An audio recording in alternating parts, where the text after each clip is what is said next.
Yeah, yeah, yeah, yeah. Oh, yeah, yeah, yeah, yeah. Aim from the 242 smile. What is up, everybody, and welcome to week 6. Yes, I said it, week 6 of our NFL wrap-up.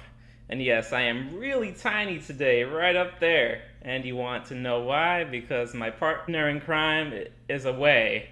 And so we kind of have to do a little improvising. What do you have to tell us, Oliver? Yeah, so I am a little away. I came to watch the game right in the hometown of Philadelphia, and I can't tell you how disappointed I was this week. If you remember last week, I was kind of hesitant. What kind of gave me chills is what I thought was going to follow next, and that is following that streak of losses. You know, the Philadelphia Eagles gave us something really to cheer for. We were very happy. I mean, we were expecting that, man, this is probably the year. So we were going to play the Redskins. Now, this is a divisional rivals. And we expected the Eagles to come out, learn from their mistakes last week, and win this game for us. What happened? The Philadelphia Eagles lost their second game in a row. Very disappointing to say the least. Yep. And I mean, to be completely honest, I actually predicted that it would be easier, that you would win, and I was wrong. Yeah, but you know the main problem that the Philadelphia faced is, with the suspension of Len Johnson, that kind of weakened the protection that Carson Wentz was having in the previous game. With Big V coming in, this was his first start, and it's like they were attacking Carson Wentz in a way that they had not seen in the previous 3 or 4 games. So True. It was very disappointing. I mean, Carson Wentz had so many hurries, so many sacks, so many knockdowns, and if you play like that, if you can protect your number one, your quarterback, the one you expect to throw the balls, if you don't give him the time to scan the field and see his receivers, there is really no way that you expect him to have a very good game. So, that O-line just broke, and there was no protection at all for Carson Wentz. So what the Eagles have to do going forward is that they have to do everything that they need to protect Carson. So if the O-line is still a little weak with the rookie, then they need to get a way of providing some support, whether it is by the tight end, Bright Salek or Zach Arts, to try to help Big V, in his position as he grow into it. Mm-hmm. But if they don't get that straight in protecting the quarterback, I don't see this season being a very good season for the Philadelphia Eagles. The thing that happens with any team, that when you are on a winning streak, there's some momentum going with you. Right. You carry the momentum going forward. When you start losing, that losing mentality starts creeping in. And I see that is what is now bothering the Philadelphia Eagles. And as an Eagles fan, I am worried about this team. I'm worried about this team because the defense didn't play well.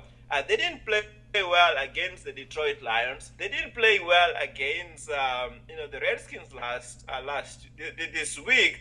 And I mean, we will talk about who they are facing this coming weekend, and they're playing the Minnesota Vikings, who are 5-0.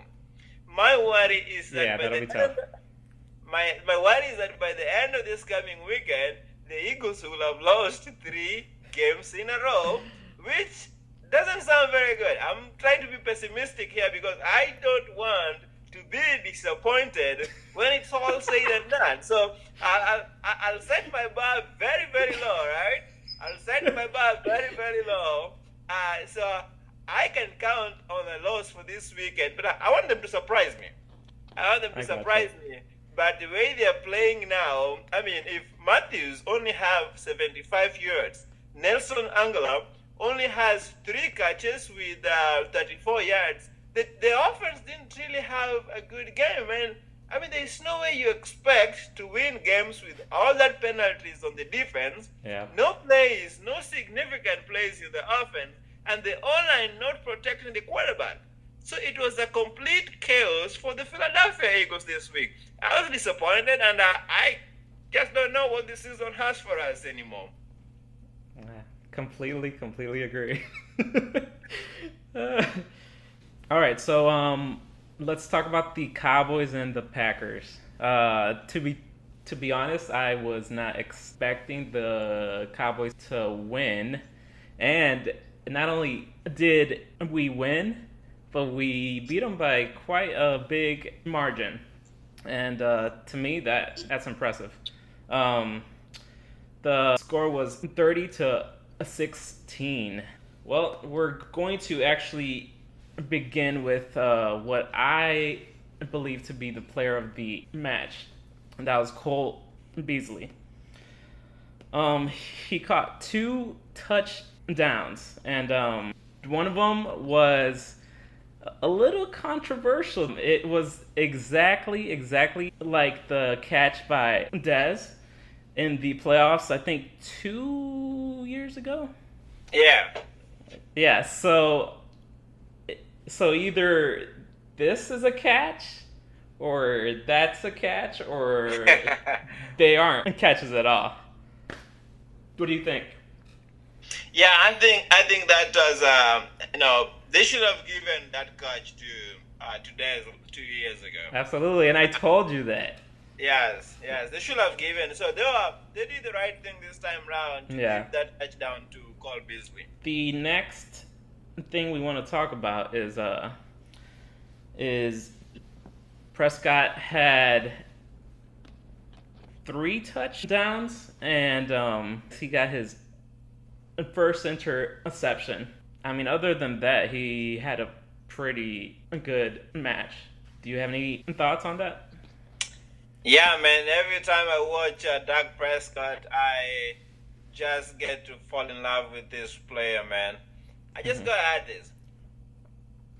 If Tony Romo comes back healthy, Prescott, if Prescott keeps playing this way, Prescott has to be the quarterback of the Cowboys. Absolutely. No questions about this. I mean, this week was, that last exam that he took to prove who should be the quarterback of the Cowboys. Absolutely. I'm rooting for Dak Prescott, that he needs Jerry Jones and all the Cowboys coaching staff need to identify that they have a future in Dak Prescott and keep him as a quarterback. If it means trading Romo, if it means Romo being a backup quarterback, but I am expecting and rooting for Dak Prescott to take the mantle as the Cowboys quarterback going forward. I'm calling it right now. Tony comes back. I'm quitting this team. I'm quitting it right now. We won't do any analysis for the Cowboys. No analysis. Nothing. We're done. Let's talk about Ezekiel Elliott.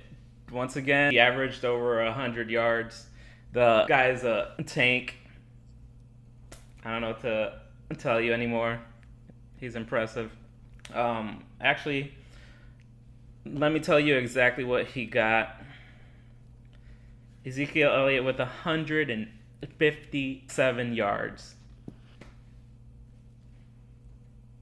I mean, you can't argue with that. No. And I think now I need not to talk about all the good things that Ezekiel Elliott does. I mean, he's doing everything good. The only thing that I can say this week is that he needed to get a touchdown. That's exactly what I was about to say. He didn't get a touchdown, so I'll pin Ezekiel Elliott that you are a perfect man. Every game you need to have 100+ yards and a touchdown. And put a touchdown on it. I mean, just an incredible player Ezekiel Elliott is. Yep.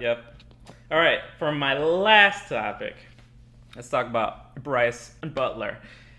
He has come in and actually played well in the absence of Dez. And he got a touchdown and 20 yards, but those were important 20 yards because it was a touchdown. So, I mean, he's just filled that gap that the Des Bryant, that we saw created when Des Bryant got injured, and I think it's just, there's just something about the Cowboys this season. 5-1, very good players that when a man goes down, you don't see the effect. I am happy that the Cowboys won. I honestly wasn't expecting it. Well, I was cautiously optimistic. I knew there was a possibility that we could lose, but I was pretty much hopeful that we could win. So, hope paid off. So let me just start with the Eagles. You talked about hope. I have no hope about the Eagles winning this coming week against the Vikings. Sam Bradford was he was projected to be the starter for the Eagles, but we know all that happened with him being traded to the Minnesota Vikings and Carson Wentz taking up the mantle as the starting quarterback. He's played so well. He's proven to everybody why he was the number one overall pick during his class. And the Vikings are just playing such a good game, such a solid game. And with all these things that I'm seeing with an Eagles, and I'm an Eagles fan, I can get all the bulls that is out there, but I don't have no hope about the Philadelphia Eagles winning this season. Maybe it's just me trying to lower the bar. If they win, I'll be very surprised. I think I'll probably go have a beer for the first time ever in my life.